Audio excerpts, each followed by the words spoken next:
The morning Claire Donnelly found his side of the closet empty, she stood there for a long time and didn't move. Not because she was afraid, because she was certain there had to be a reason. A trip he'd forgotten to mention. A surprise. Any explanation at all, except the one that was true. By that afternoon, the bank on Main Street would have a line out the door. By that evening, 2 police officers would be sitting in her diner, not to comfort her, but to question her. And before the week was out, the whole town of Halford, Ohio would agree on one thing. That whatever had happened to them, it was Claire's fault. She was the one who'd vouched for him. She was the one who'd let him in. What none of them understood yet, what Claire herself wouldn't understand for months, was that the man they were all so angry about had never existed at all. To understand how a woman could lose her town, her savings, and the man she loved in a single night, we have to go back to the beginning. But before we do 2 small things for me. First, tell me in the comments where you're watching from right now. I genuinely love seeing how far these stories travel. And second, if you're the kind of person who can't look away from a story like this, hit subscribe. It's free, it helps more than you know, and it's how these stories find the people who need them. Now, let's go back to the afternoon a stranger walked into Claire's diner and smiled like he already knew her. In the spring of 2003, 3 people's lives were about to collide in a town most of America had already forgotten. The first was Claire Donnelly, 44 years old, a widow, the owner of the last warm light on a dying Main Street. The second was a man who called himself Raymond Sloan, charming, patient, a stranger with a plan to bring the town back from the dead. And the third wasn't a person at all. It was the town itself, Halford, Ohio, and everything its people had left to lose. By the end of this story, you're going to have 3 questions. Hold on to them. Everyone in Halford would later swear they had seen the truth coming. They hadn't. And neither had the one person who loved him most. There was a time when Halford ran on the sound of the mill. 3 shifts a day, 600 jobs, a whole town built around the certainty that the work would always be there. Then, in 1994, the work left, and the certainty went with it. The young people went first, to Columbus, to wherever the jobs had run off to. The ones who stayed got older and quieter and learned to talk about the town in the past tense. By 2003, Halford wasn't a town so much as the memory of one, a place people were from, except for one corner of Main Street, where the lights still came on every morning at 5. The Bluebird Diner had belonged to Claire and her husband, Ray, for 19 years. They'd bought it young, run it together, argued over the menu, and made it the kind of place where the whole town eventually passed through. And then, 3 years before our story begins, Ray died. Quietly, in the winter, the way too many things in Halford ended by then. Claire kept the diner open. Some people said it was stubbornness. The truth was simpler. The diner was the one place where she was still surrounded by people, where she could spend all day taking care of everyone in Halford and not have to go home, alone, until she absolutely had to. She fed the whole town.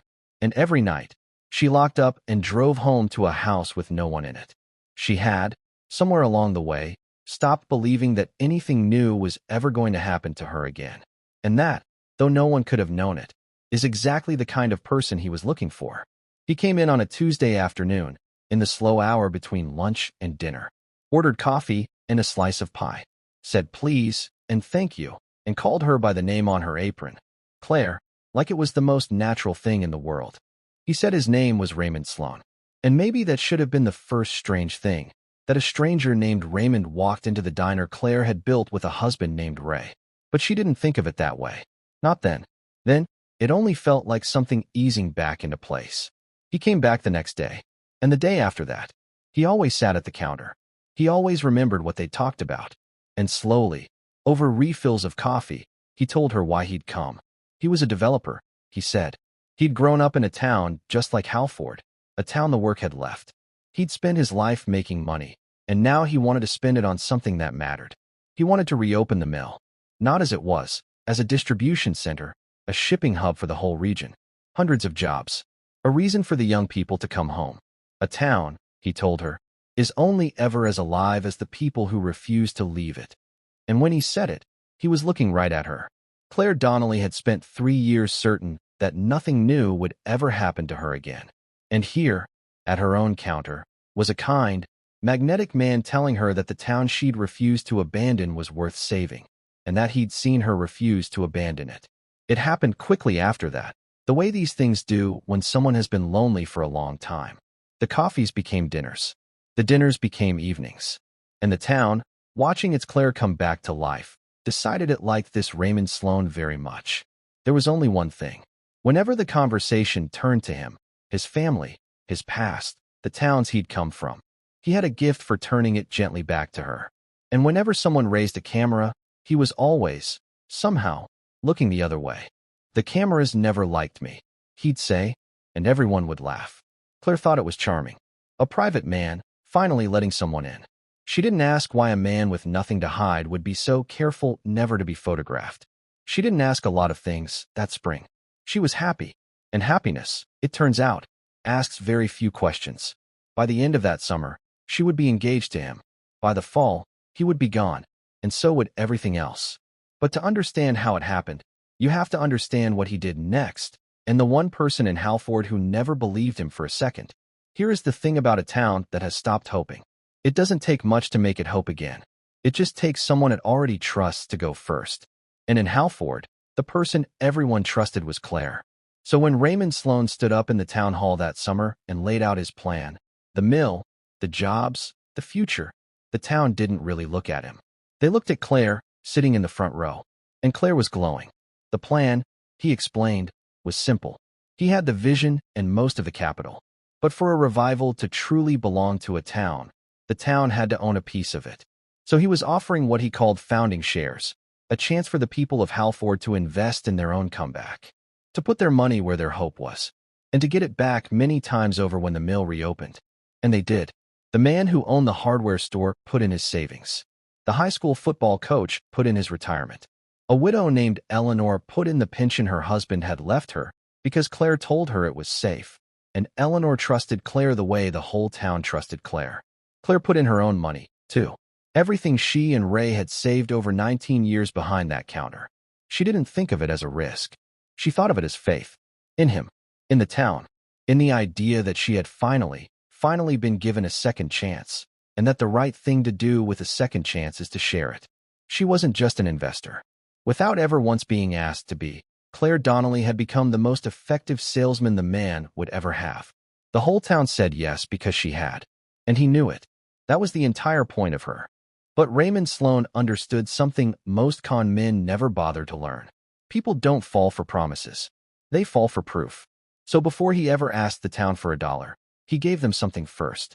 He paid, out of his own pocket, to restore the Rialto, the movie theater on Main Street that had been dark since before the mill closed. For 6 weeks the town watched it come back to life.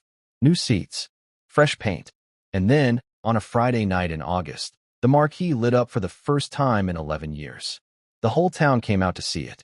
And under that marquee, in front of everyone he had set out to deceive, Raymond Sloane took Claire Donnelly's hand and got down on one knee and asked her to marry him. She said yes. Of course she said yes. The town wept. People who hadn't had a reason to celebrate in a decade celebrated. And for one warm night in August of 2003, Halford, Ohio was the happiest it had been in years. Remember this night. He gave it to them on purpose. Everything he did on purpose. There was one person in Halford who did not weep at the engagement, and did not buy a founding share, and did not, for one single day, believe in Raymond Sloane. Her name was Marion Pratt, and she ran the Halford Courier, the town's weekly paper, which by 2003 was mostly Marion, a desk, and a stubborn refusal to print anything she couldn't verify. And Raymond Sloane, she had discovered, could not be verified. The investors he name-dropped never called her back. The previous projects he mentioned didn't seem to exist. The company address for Halford Renewal was a post office box in another state. Every thread she pulled came back in her hand with nothing on the end of it. So Marion did the only thing a journalist can do. She started asking questions out loud. And the town, Claire's town, in love with its own second chance, turned on her for it. People stopped buying the paper, stopped saying hello. One morning she found her office window cracked. The message was clear. Nobody wanted to hear it. Least of all Claire, who, when Marion came to her gently, privately, and asked her to please just wait, just check, just slow down, looked at her old friend, and said the words she would replay in her head for the rest of her life. You're only saying that because you're alone, Marion. And you can't stand to see me not be. Marion didn't answer. She just went back to her desk and kept pulling threads, because she had finally found one that didn't come back empty. The other person who started to notice was a contractor named Eddie Carmichael. Eddie had been hired to handle the mill renovation, the actual, physical work of turning a dead factory into the future everyone had paid for, which is how Eddie came to realize that there was no work. Oh, there was paint. There was a new sign out front. There were things you could see from the road. But the machinery never came. The materials he ordered were always delayed, then canceled. Eddie had built things his whole life, and he knew the difference between a job site and a stage set. The mill, he realized, was a stage set. So Eddie did what Eddie did. He walked right up to Raymond Sloan and asked him, plainly, what the hell was going on. Raymond didn't get angry. He didn't get nervous. He just smiled and listened and told Eddie he understood the concern completely. The next morning, Eddie found an envelope in his truck. Inside was more cash than he made in 3 months, and a short note thanking him for his discretion. And Claire? Claire was still happy, still planning a wedding. Until one ordinary evening, hanging up his coat, she felt something in the inside pocket. A second set of car keys she'd never seen. And an envelope, addressed, in his handwriting, to a name that was not Raymond Sloan. She stood there holding it, the way she would later stand holding those empty hangers. And she told herself there was an explanation. She was right. There was. She just could not yet have imagined what it was. She never got to ask him about the envelope. Because 3 days later, over a single weekend, Raymond Sloan did the only honest thing he had ever done in Halford. He told the truth about what he'd come for. He just told it with his actions instead of his words. Over 48 hours, every dollar in the Halford renewal accounts moved. Out of the town. Through a series of companies that existed only on paper. And then through a door that led nowhere anyone could follow. For $0.2 million. The savings of an entire town. Gone, the way water is gone. Instantly. And as if it had never been there at all. The house he'd rented on the hill was found scrubbed clean. No fingerprints. No paper. No photographs. There had never been any photographs. Just one kitchen chair, knocked over on its side in the middle of an otherwise perfect room. The only thing in the whole house that looked like it had been left in a hurry. And in Claire's house, a row of bare wooden hangers, swaying slightly in the draft of a door he'd closed behind him for the last time. The town found out the way towns find out. All at once, and too late. By the time the bank opened that Monday, the line was already out the door. Eleanor, the widow, was in it, asking quietly about her husband's pension. The coach was in it. The man from the hardware store was in it. None of them would ever see that money again. And somewhere deep down, standing in that line, each of them already knew it. And the Bluebird Diner, the last warm light on Main Street, the place Claire had kept open through grief and through winter and through every reason to quit, was dark. Because Claire had put everything into Halford renewal. Everything. She hadn't just lost the man. She'd lost the diner, the savings, the 19 years behind that counter. All of it had gone out the same door he had. She had given him her trust, her town, her money, and her heart. And he had taken all 4, in that order, exactly as he'd planned to. From the afternoon, he first said please and thank you and called her by name. But grief in a small town has to land somewhere. And Raymond Sloan was gone. So it landed on the only person left standing where he had been. It landed on Claire. She was the one who'd vouched for him. She was the one who'd told Eleanor it was safe. The police questioned her for hours. Was she in on it? Did she help him? Where did he go? And though they never charged her with anything, the town held its own trial and reached its own verdict. The woman everyone had loved became the woman nobody could look at. And here's the cruelest part. Claire was not asking the questions everyone assumed she was asking. She did not, in those first terrible weeks, lie awake wondering where the money went. She lay awake wondering something far smaller and far worse. Whether any of it, the coffees, the counter, the marquee, the ring, whether any single moment of it had been real. Whether the man she had loved had ever, even once, loved her back.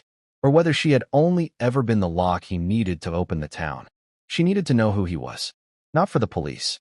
For herself. And so Claire Donnelly, alone, broke, and blamed, became the only person in Halford still trying to find him. She started with what she had, which was almost nothing. A name that turned out to be borrowed. A handwriting sample on an envelope. And the one ally she had left, Marion Pratt, the woman she had wronged, who answered the phone on the first ring and never once said "I told you so." The leads went everywhere and nowhere. A gas station attendant 2 counties over swore Sloan had headed for the Canadian border. A rumor went around that he'd been some kind of federal informant, that the whole thing was a sting. Someone was certain they'd seen his black sedan in Pittsburgh. Each lead burned a week. Each one ended in nothing. But Marion had taught Claire something in those weeks. When every lead about where a man went leads nowhere, stop chasing where he went. Start chasing where he came from. So they stopped looking for Raymond Sloan in the present, and they went looking for him in the past. It was Marion who found it, on a Tuesday night, in a reel of records from a county neither of them had ever set foot in. She'd been searching for any official trace of a Raymond Sloan, any Raymond Sloan, born around the right year. And she found one. Exactly one. There had been a man named Raymond Sloan. He'd been born in 1951, and he had died, quietly, of an illness, with no children and almost no family to remember him, in the autumn of 1989. 14 years before he walked into Claire's diner, ordered a slice of pie, and asked her to marry him. The real Raymond Sloan had been dead for 14 years, which meant the man Claire had loved, the man the whole town had trusted, the man who had signed every document and lit the marquee and gotten down on one knee, had been using the name of a dead stranger the entire time. And if that was true, if even his name had been borrowed from a grave, then the question Claire had been so afraid to ask got much, much larger. It was no longer just did he love me. It was who, in God's name, was I in love with? And then, the same week they learned the man had no name. Halford got one more piece of terrible news. Eddie Carmichael, the contractor who had figured out the mill was a stage set, the one man who had confronted Raymond Sloan to his face. Eddie hadn't been seen in days. They found his truck out by the Halford Reservoir. Driver's door open. Keys still in the ignition. A coffee from the gas station, cold in the cup holder. And no Eddie. Anywhere. 2 people had now vanished from Halford. Everyone assumed the same man was responsible for both of them. They were about to find out they were only half right. The thread that finally unraveled everything didn't come from Halford at all. It came from a state investigator named Dale Hutchins, who'd been handed the Halford renewal file mostly as a formality, another small-town fraud, another stranger in the wind, until he ran the method. Because the method had a signature. A man arrives in a dying town. He restores one beloved landmark, out of his own pocket, to buy the town's faith. He offers founding shares in a revival. And then, over a single weekend, he is gone, along with the money and the borrowed name of a man long dead. It had happened in a steel town in Pennsylvania, 2 years before Halford. It had happened in a railroad town in Indiana the year before that. Same playbook, same restored landmark, same vanished millions. Different name in each town, each one borrowed from a different grave. Claire's stranger wasn't a man who had conned a town. He was a man who conned towns for a living. Halford was simply the most recent. And that should have been the whole story. A serial fraudster, finally seen for what he was. Except Dale Hutchins noticed one more thing the 3 towns had in common. And it was the part that would break Claire Donnelly's heart for the second time. In every town, there had been a woman. In Pennsylvania, a widow who ran a flower shop. The most trusted woman in town. She had vouched for him. The town invested because she did. In Indiana, a divorced schoolteacher named Diane. Beloved. Trusted.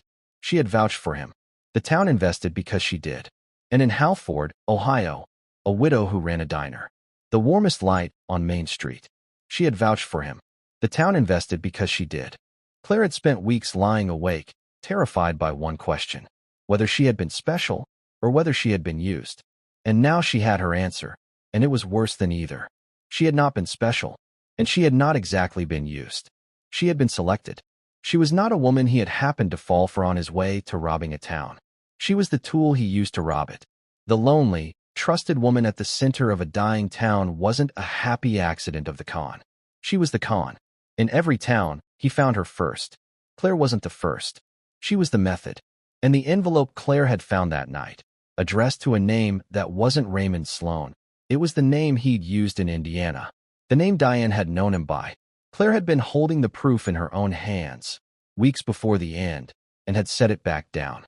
Because happiness, as we said at the start, asks very few questions. But there was still the matter of Eddie Carmichael. Two people had vanished from Halford.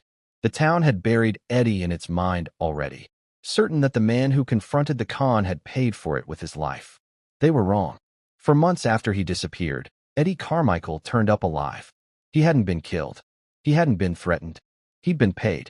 That envelope of cash in his truck, thanking him for his discretion, had come with an unspoken offer. Leave, stay quiet, and there'll be more.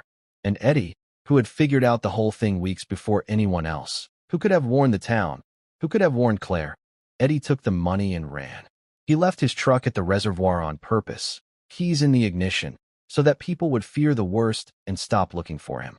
He let an entire town grieve him as a victim.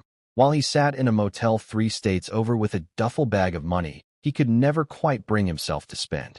Not dead, but not innocent either. Just one more person Raymond Sloan had found the price of. The man had understood every single person in Halford. What the town needed to hope. What Claire needed to feel loved. And what Eddie needed to stay silent. He had read all of them perfectly. And so the only real question left was the one no one could answer. Who, underneath all of it, was he? They never caught him. But months later, under one of his dead men's names, investigators found a rented storage unit in a town he'd passed 3 years before. And inside it was the closest anyone would ever come to the truth. There were identities in there going back 20 years. A graveyard of borrowed names. And buried in the records, Dale Hutchins finally found the one thread that was real. Long ago, before the names, before the towns, there had been a young man who worked for an actual development company. A real one. A company that promised to revive struggling towns, took their investments, and collapsed, leaving those towns with nothing. He had watched, from the inside, how easy it was. He had learned the con by being part of one that was legal. That was the closest they ever got. Not a name. That man's real identity vanished into the paper somewhere around 1985 and never resurfaced. Just a beginning. A young man who learned that hope was the easiest thing in the world to sell. But there was one more thing in that storage unit. Tucked inside a book, away from the documents and the disguises, was a single personal photograph. Not of the widow in Pennsylvania. Not of Diane in Indiana. It was a photograph of Claire, standing outside the Bluebird Diner, laughing, not posing, taken on some ordinary afternoon. She didn't even know she was being photographed. The man who was never, ever in a photograph. The man who flinched from every camera in every town. He had kept exactly one picture in the world. And it was of her. Was it sentiment? Proof that somewhere underneath the con, for one woman in one town, something had been real? Or was it just what it had always been? A trophy, a tool, the face of his most successful lock. Claire would turn that photograph over in her mind for the rest of her life, and she would never, ever know. And neither will you. That was his final cruelty. He didn't just take her town and her money.